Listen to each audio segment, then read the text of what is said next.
like the tree in the back there. Is that the tree of life? Beautiful.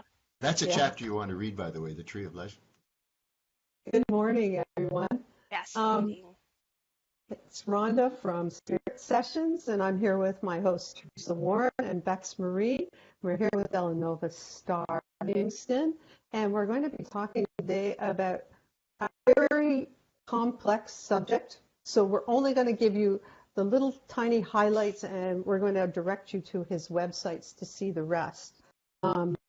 So in the meantime, while you're here, we'd love you to share this out, heart it up, share it with your friends, and we will see what we can find out today. We've got some pictures for streaming, and it's a difficult subject, and it's really mind-blowing. So prepare to have your mind blown and prepare to do some more research if you're drawn to the subject, because it's different from anything we've ever talked about before, except for maybe chunks. So it's a little hard to follow sometimes. So Del, who comes from the Fountain of Youth, by the way, has decided to just give us a little tiny taste today, and we've given you the books to dive into some more in-depth ones if this is what gives you some interest. So share it out, please, and like it up. And I'm going to put it over to Bex because she has written up a little bio for Del. Thanks, Bex. Yeah, thank you. And thank you everybody for being here. I'm just going to give you a little bit of background on Del, and then we're going to get right into this because there's a lot of information and we don't have a lot of time. So Del, who has graciously sent me this amazing bio, which is very detailed, he is an inventor, an author, philosopher, entrepreneur, humanitarian, cosmologist, and visioner. And he, sorry, I lost my spot. Here we go.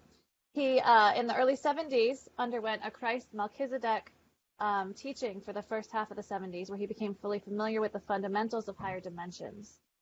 Constant conscious expansion has followed since. And through all that, he's been receiving downloads and more expansion into what's really going on in this universe, in the cosmos. You know, it's amazing what he's been able to receive and now put into books to share with all of us to get the word out so we have a better understanding of who we are and why we're here. And today we're going to be touching on radionic ships. Radionic ships is something that came into his awareness in the winter of 1971. He calls it the radionic ships of the heavenly host.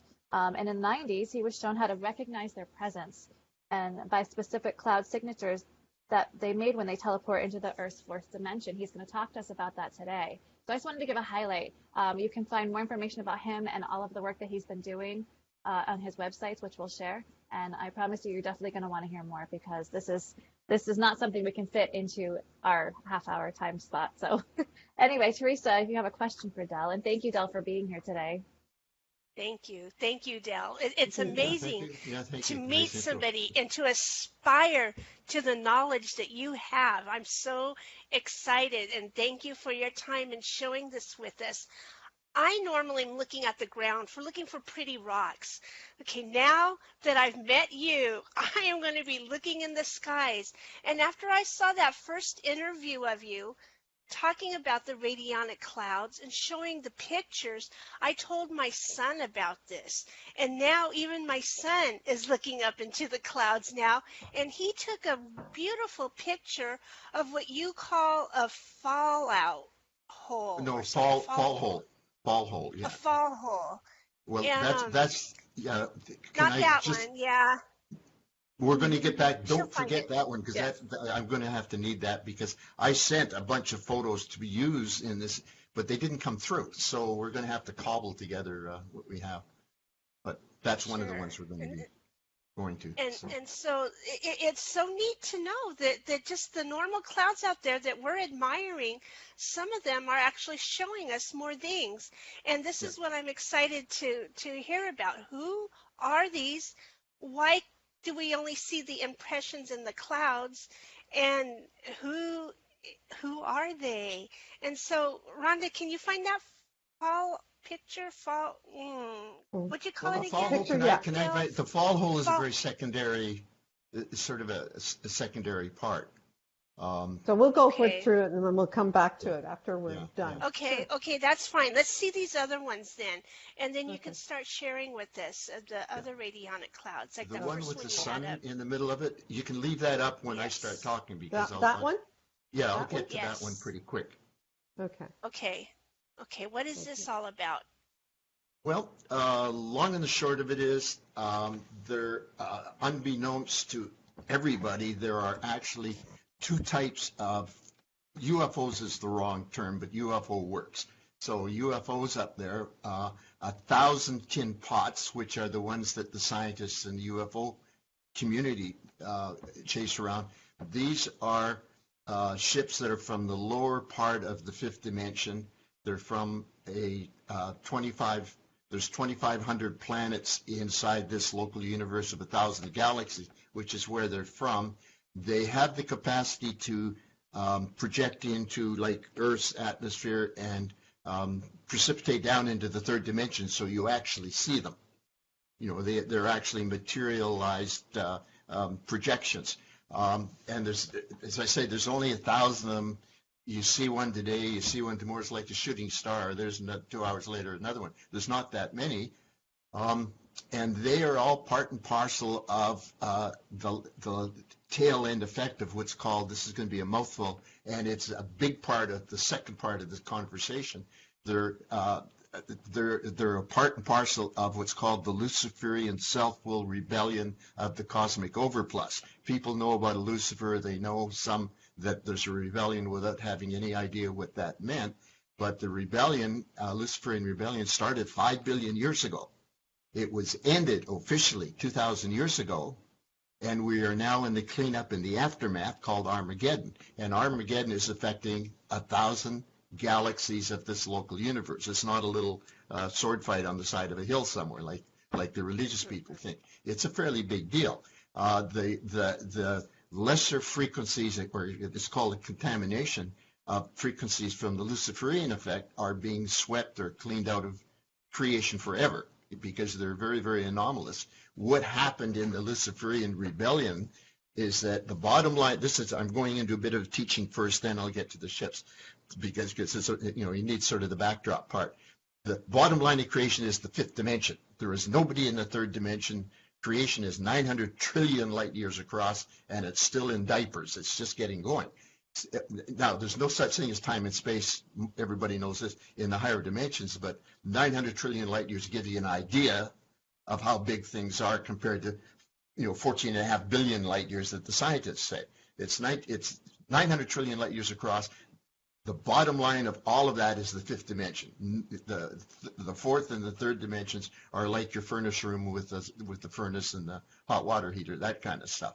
Nobody lives in it. But Lucifer, who was an administrator of a solar sector with a fairly powerful level of consciousness, with the cosmic overplus, I'll have to explain later because it's a big topic, but there was an extra frequency in this local universe of 1,000 galaxies for things to come.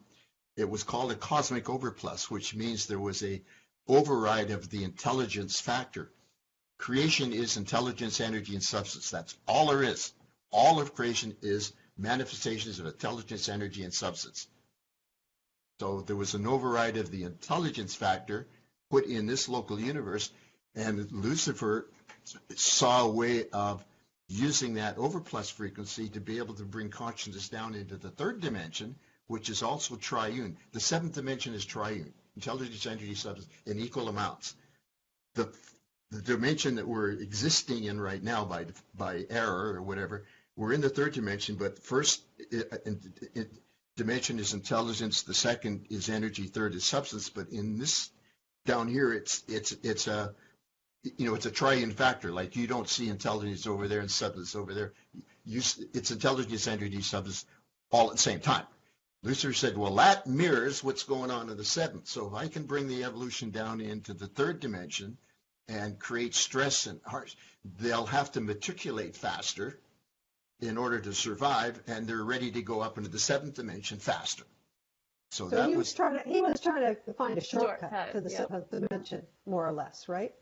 I didn't catch that. I'm sorry. He was trying to find a shortcut to the seventh Yeah, dimension. exactly. That's a good term. I hadn't even thought of that term. He thought it was a good shortcut. He proposed it to the Galactic Council 5 billion years ago, and he said it's because it was done through his intelligence. He had his intelligence. He said it's a good idea for today, but down the road there's going to be energies coming in that will short circuit on that. So we have to say no. The fall of pride was that he said, well, this is too good an idea to let go, so I rebuke all you guys up above me. You're self-appointed, I have the right to do what I want to do. The universe is not according to rule, it's self-made, and so it was now the self-will rebellion using the cosmic overplus. That's why. But anyway, I will do what I want to do, and now you have all these guys out trying to create their own little realities. So he's the keys to the kingdom. Now, it was not without irritations. It didn't go very far. Like I say, 2,500 planets out of there was 27,000 planets that had Luciferian, input, but only 2,500 ever got an actual third dimension started up. But 2,000 years ago, the rebellion had reached a point of an absolute torpid dead end, where it was no positive frequencies could ever come forth from that point on, so it was terminated, it was ended. And now, at this point, now at the beginning of Aquarius, because right now full galactic laws are being brought into man's consciousness. The Revelatorium stuff is like a Cliff Notes preparation for that over the next 2,000 years. That's what it was. See, I didn't create this stuff, and I'm not like walking around like a super guru or anything. I was asked to put this stuff together and get it out because it's the Cliff Notes to get you guys set up for the next 2,000 years, basically. Nice. We're now in the cleanup and the aftermath, as I said, called Armageddon. And the basic idea is that all of those negative frequencies that came out of the Luciferian misconceptions are being dissolved, a bit at a time. Yes. That the ships that are here that you see, the metal ones and so on, are all from that Luciferian side. They're all part of the Luciferian side from the universe that is self-made, from no hierarchy, the Draconians, everybody knows about the reptiles, they're Draconians and so on they talk about. The solar sector called Draconis was already in it was called a regression state. It went into a regression 50 billion. In cosmic time, 50 billion years is not very long. Okay, 50 billion years ago, it went into regression, and it's letting run its course. But when the Luciferian stuff came along 5 million years, these guys were already a little out of sorts, and they said, hey, this is great. So they embraced it, with great enthusiasm. So the Draco solar system was the most sorely affected, and Draconians were the most, the negative Luciferians were in there are mostly Draconians. There's other, but Draco was the main thrust. What's going on Earth right now, Earth is the first of the 2,500 planets to get cleaned up. We're getting the Lysope. It's the first. So everything is here converged to see what works, see what doesn't. We're the beta test. It's a beta test here. Right. If it works, Yeah. it'll go to the We're other being 2,500. tested. Okay. Yeah, okay. Yeah. And if it doesn't work, it'll move on. Like this whole thing that's going on now with the radical change of the government that's going on, through Trump, so on. That's a beta test, but it's looking good. I don't know if you know about the currency conversions and so on, where a very large amount of money is getting prepared to be put into the hands of humanitarians to be used for the welfare of the population instead of into the hands of a greedy few, where it's solely for their comfort and so on. That's another. This is all stuff that's going on. Okay? Yes. Mhm. Yes. I've heard of this. And again, like I say, the Earth right now is going through a whole pile of major. When the Luciferians were told that there would be energies coming in that it will short circuit down the road. Well, those are the energies that are coming in here now that everybody talks about, these big cosmic inductions coming in, the consciousness going up. These are the energies that they were talking about 5 billion years ago. Is Because this, Earth is itself. this the event? Is this what they talk about as the event? Well, You these know, events that they're talking about, yeah, of course, yeah. yeah, see, like they talk about the event. Right. Well, So there's more than there's a number of thes, yeah, one after the other. it's ongoing. But the point is that ongoing. there are now, when the scientists see, they call them quasars, a big, like a gamma ray burst comes from, well, that's coming here Yeah. to raise the consciousness and do something. In particular, the big one that's going on is planet becomes a star, just like child becomes a parent. Right. Nobody would think about that, but planets become stars like children become parents. Yes. So 250,000 years from now, Earth is going to be teleported to the womb of Orion, where it's going to start again as a protostar. The Earth and all its works will be burned up. It's going to be a protostar. It'll eventually be a star, and then eventually will be a quasar, just like the one I just mentioned. So, and it'll be piping energies from this creation into a new creation that's starting off in Andromeda. And it's the new creation in Andromeda that's the whole name of the game, because this cosmic overplus that I mentioned, it's specifically for the beginning of this new creation that's starting there. So Lucifer stepped on a lot of toes when he did this. And So we got about 15 more minutes. That's Yeah. right. We're Oh, halfway well, through. let's. This is all part of the other next interview, Yeah. right? The radionic ships. They're what Okay, they the are. radionic, what, yeah, what are the radionic ships? Who is piloting them? Or who is, maybe start with that, and then we'll. Well, all right. Let's just go with this. We're the two types of UFOs. I've talked a bit about the metals, contaminated ships. The other side of the coin are the radionic ships, the heavenly host. They've been in, the Bible talks about clouds all the time. Well, they're talking about these ships, taken up into a cloud, came down from a cloud. They're talking about these kind of clouds. The radionic ships of the heavenly host are from all over creation. There's millions upon millions in motherships and fatherships outside the orbit of Pluto, and they come into Earth. So there's millions in Earth's atmosphere at any given time. They don't come down into the third dimension. They're not, materialized ships. They stay in the fourth dimension, so you actually don't see the ships per se, but they're called radionic because they're magnetic. They radiate a magnetic field.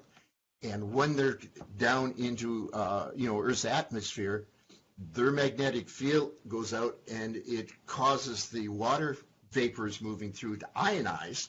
And then if the conditions are correct or good, those ionizations will gather along the magnetic lines. So you actually see a very characteristic cloud reflection of the fact that there's a ship there. You don't see the ship. So the cloud is just a reflection of how the radionic ship is forming it or the magnetic fields. Affecting it. Magnetic yeah, fields. affecting Yes. it. Okay. Now, there's four basic types or main types of radionic ships, and there's probably thousands upon thousands of variations inside those four. But the first ones are positive pull, negative pull.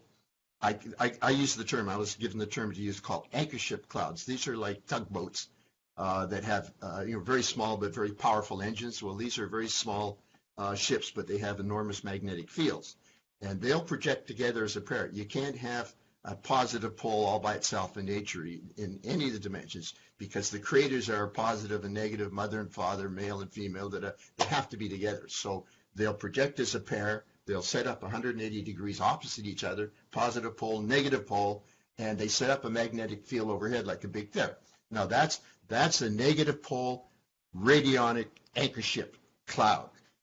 And characteristic of all of them is that they meet at an apex point, just above the horizon. And in the negative, I had this. We'll get to this here. They meet at an apex point just above the horizon, and the magnetic lines go off like fingers of a hand, or a Chinese fan, however you want to call it. This is a negative pole anchor ship. It'll be over on this side, 180 degrees opposite to this, and you don't often see them both at the same time. But the positive pole will be like this, but it'll be emptier in the middle. It'll usually have a V, a clear blue V right straight through, and it'll usually have a very, very clear white V. And that's how you tell a negative pole from a Let's positive pole. let's let everyone know that on www.radionicships.com, the link that I put in here, you can find hundreds and hundreds of pictures. Yeah. Yes. It's very, Go to his very, website, very it's carefully there. explained. Very These are carefully just explained. ones that I pulled from my backyard. Yeah, because the ones I said didn't show Yeah. up. Yeah, We'll well, do that yeah. another time. We'll Give do it too a whole many. thing We'll with do the- that with the another phones. day. So, okay, so this is kind of like what they look at. And if people want to see more, then go to your book. Yeah, and this is take a look good at example because if you look up and you see something like that, you know there's a radionic ship there in the fourth dimension. You can't So have the cloud basically, without the anything ship. that looks really weird, take a second look at it. Mainly, like if it's, like take a look at the clouds, take a look and start looking at them more or less and see what you can find. What I wanted to show was Teresa's. Let's see if I Oh, can the get fall this one hole. up. Yeah. Yes. Yeah. Yeah, The look at fall that hole? fall hole. That was over Oklahoma a couple of days ago. Okay, let's see if we can get There's the fall hole. there's a chapter. I Or think Kentucky, it's chapter. it was Kentucky. I think it's chapter 11 in the website deals with fall holes like that. The scientists say that the water moisture had gone down below the freezing point, and then a jet plane or something had gone through and shocked it into freezing instantly into ice crystals, and then the weight of those caused them to fall down through the hole, punching open a hole in the cloud. But you can see that this here. But most of these fall holes are actually caused by radionic ships. There's the ship there. There's some of the radials coming off it. But this is not a bad photograph. See, I can see it. You wouldn't have noticed it, but there's a radionic ship. That's it's dark. We have the anchor ships. They set up a magnetic field, and then the mother ships and the father ships and what are called the little mobile scout ships teleport into the magnetic field, and then with the thought of the pilots against the magnetics, they shoot around inside that environment just like a mag train going up and down a magnetic rail. So is this like a vortex for them? No, not a vortex. It's just actually a simple factor that the type of cloud it does what the scientists said, but not because a jet plane went through. It's because a radionic ship is there, Okay. causing the shock to bring the ice crystals down, and it reflects in see that this brownish area here. Right. Yeah, that's a father ship sitting Okay. there, and you can see the radionic lines coming off. The characteristic rule for a radionic cloud, the anchor ships are vertical, always vertical. They can't be anything but vertical. They meet at an apex just off the horizon. The father ships and mother ships are usually horizontal. The rays coming off the anchor ships are uneven, like that picture you saw before, the thick one, thin one, they're uneven. But the rays that are typically coming off a father ship or mother ship are even. The mother ship radials coming off are thick, like fingers of a hand. And now I had a photograph that would show that exactly. And the father ships are wispy, like blades of grass coming off the ship. Those are your that's how you tell a father ship from a mother ship. And the other thing is that in whether it's a mother ship, anchor ship, whatever, the father ships that are negative pole, or the mother ships are like negative pole, and they're always darker. I did call that a father ship. That's a mother ship. My mistake. My bad. Okay, It's a mother mother ship. ship. The mother ships are is a bit darker, and the father ships are always whitish or lighter. That's always our rule. The mother ships, father ships break down between light for the positive father ships and darker for the mother ships. And they always also project in pairs. They could be on opposite sides of the planets. I've got photographs on the website where they're right beside each other, but they're always together as pairs, same as the anchor ships. Then the final type of radionic ship are called the mobile scout ships, and these are little 1 passenger, 2 passenger, small crew, and they can be, they can be fairly big. When I say fairly big, like a couple of 100 feet in diameter, so, but usually the little spheres or little, whatever, and they don't put out a magnetic field that you see as radials. What happens with them is that their magnetic field causes the water moisture where they sit to electrolyze, and attracts together into literally the shape of the ship. So you actually see mirrored in water moisture a radionic ship. Like the photo, if you go to the website right off the top, you'll see the first photograph in there. You'll see I call them condensated. We've only got a few more minutes, so 5 more minutes. 5 more minutes. So what I'd like you to do, can you briefly touch on, like, I know you said that the tin pots are negative, but they're not all, like, they're not all bad guys. No, right? And can we touch on this one? This is the Yes. portal in the sun. Oh, so yeah, this is What happened to our sun? Yes. Yeah. Now, What- I might. This came off a website called Space Weather. Space Weather every day puts up the coronal holes, Okay. and this popped up. I spotted it instantly and say that's not a sunspot because it's got radionic ships in it. Now, like I said, a positive pole, negative pole. This is your negative pole ship because it's dark. You can see the dot, and the white underneath right is that's I call them it's almost like poached eggs, and the positive pole one has a white center. So that's a positive negative spaceship pair, but they're bigger than Earth. Now these are they're in the ionosphere of the sun. So instead of ionizing the water vapor in the atmosphere, they've ionized the plasma in the field. But the higher the dimension, the bigger it is. And this is a reflection down from the 5th dimension, so that's why they're so large.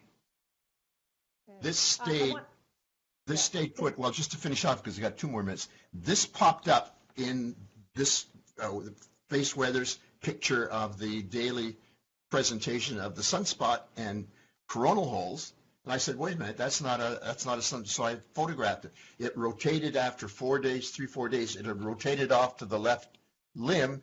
The next day, a lady in Colorado had a backyard astronomy, observatory, and she photographed these just off the edge of the sun. And this is when they shut down all the observatories, right? This is when all of the 6 of the observatories around the planet, solar observatories, were shut down because they had these photographs too, and the powers that be didn't want it to get out. Well, it got out anyway. My point is that the portal that was set up in advance to bring these through was captured in that photograph off the Space Weather site. And that photograph, that might be the only. Now, you could go into the archives of the Space Weather and ferret it out, but that's probably the only photograph on the planet of that particular portal. Yeah, very cool. Now, that's because I knew I spotted it in this. I said, I know what that is. See, and all these little white things that look like spermatozoa right now. Yeah, these are ships. Now, when I say these are ships, these are probably pretty close to if not the size of the moon, they're pretty close to the size of the planet. This is big. And these are good ships that the radionics let through. What's happened 2,000 years ago, Earth was put under quarantine. The ships that were here when the rebellion was shut down were quarantined here, couldn't get out, and others couldn't get in. The Van Allen radiation belt, which is around the Earth, doesn't allow telephotonic jumps, so you can't get out. But very, very recently, the Pleiadians in particular, because they're quite high up on, we're still talking about inside the Luciferian thing, but almost out of it, almost cleared out of it. They've been allowed to come in and assist as helping hands. So, and what they're doing is, it's been going on now for about 6 or so months, but man's negative static conditions in their consciousness are being cleared away. And these are the guys that are helping do it. Very cool. Very cool. Exciting times. I love it. Oh, we're in it. I mean, this is so much. You're not here by accident. I mean, all of us here and all your people and so on. There's the Asians are the Adamic root race of the planet. They're the ones that went into the 3rd dimension 3.5 million years ago. There's volunteers from all over creation have come in to help get the thing back into. We're all part of the voluntary. Okay. And one final thing that was left. Pursuant to Armageddon. In the Bible, it says that Michael and his angels won a war in the heavens, and the dragon was cast into the earth. That's why I was bringing up the Draconians a little while ago. All of the people with negative Luciferian precepts and conditions and activities in their consciousness were swept together and have incarnated into Earth, swept into the, and cast into the Earth. That's what the population boom was. It went way, way up and then way back off. That's why you got terrorists over here and badasses in the governments down there. These are all the people that came in with the casted dragon. And it was called casted dragon because Draconians probably comprised about 80% of them. So, Okay. but that's the population boom was the the dragon being cast into the Earth. Population boom. Okay. It's all going on. Cleared out. It's all clearing out. Cleared out. I'm glad that Yes. now when we look up, we can, wave to the radionic ships and sort of, pull our energy up so we can maybe meet them. Maybe they'll start talking. Obviously, they communicate with you. That's where you get your downloads, and Yes. and maybe a lot of the other of us get our downloads. I guess we just have to want to connect, I guess, in a way. Now, as fast as you can get this, it's time to get. Nobody knows about it, but it's time to get it moving out. So Okay. the more you can get this out, the better. So please go So that's to your homework. Del's Look his website. website up. Yes. And there's another 2-hour, very that's the interview we watched on YouTube. So I'll share the link for it in the comments. Well, here's the thing. This is what they are. We just touched on that. But there's also why they're here. That's the big one. That's why they're here. Yes. Is the big reason. That's awesome. Yeah, that's Raise your hand. We all need him back, don't we? Yeah. I think we need him back for an hour. Special event. Yes. That's what I think. Blown Check away. my Tanya's calendar. saying hello.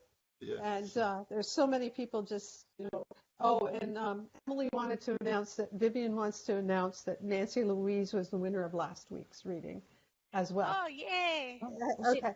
So, Teresa, you have the announcements before we go about what's going on. So If you get your sounds mind to back me here. like Nancy's the big winner. She's won with Vivian, and so that's going to be exciting. You get that reading with Vivian's going to send you a card and a reading, and Nancy Louise, you get with me too. You get a reading with me, and so you and I are going to hook up together. Whoever shares this out the most this week wins a reading with Rhonda. Not a reading, a healing session, right? Yeah. A healing. Yeah. Healing through your Reiki. records with Rhonda. And Ooh, it's gonna maybe be an good. angel card too. So. Yes. I love that. And then so after our show in a little bit, we have the Nourish Your Multidimensional Body with the amazing Kathy Homeyer, and I'm learning a lot from her. And then later this evening, which will be in the morning in Australia, there's going to be Janelle Cameron, and she gives us so much information. And so you don't want to miss that show. And I think there's 2 new shows on Mondays. So keep in touch with the Akashic Academy. And if you really love us, go over there and leave a review. And you can join our secret membership group, $44.44, and you get like 10 more lessons from Emily and Nick. You get all of us as support group, and it's beautiful. So when you get a chance, join us, be a part of us, grow with us. Your energy adds to the whole synergy, and we are doing big and fantastic things coming up. So it's amazing and exciting. And any more announcements, you guys? There's the Akashic Academy magazine you can go look for at theakashicacademy.com. You can find all this. And what else? Any more announcements, you guys? No, but I wanted to ask Del, because we didn't ask him his favorite song. What's your favorite song, Del? Favorite song? Yeah. Yeah. Well, That's our obscure question to ask everybody. Remember the Fifth Dimension did Age of Aquarius? Yes. And, Yes. Well, that's a I've good met song. Marilyn McCoo. Oh, yeah. I love Awesome. her. And that's so cool. That's a When's your beautiful birthday? song. Because you said you got a special birthday coming up this year. March 16th. When is it? March 16th. March 16th. That's Oh, you're a just 7. about a Nice. month. Yeah. Yeah, So you're a almost. Pisces. Yeah, actually I one see. day less. Yeah. Awesome. Beautiful. And do you want to tell everybody, because we're so impressed that and you have this chapter on the Fountain of Youth, because I think he's been delving into that. Yeah. What special birthday Could I have jump you in got? with something?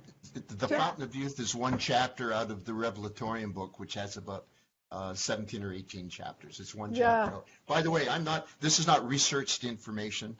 I'm not a guru or the guy or anything like that.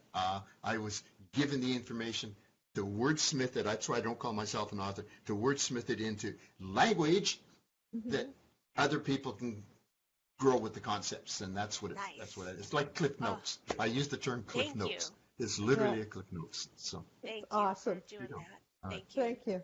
The planet. well, thank you. This has really been a pleasure. So, Woohoo.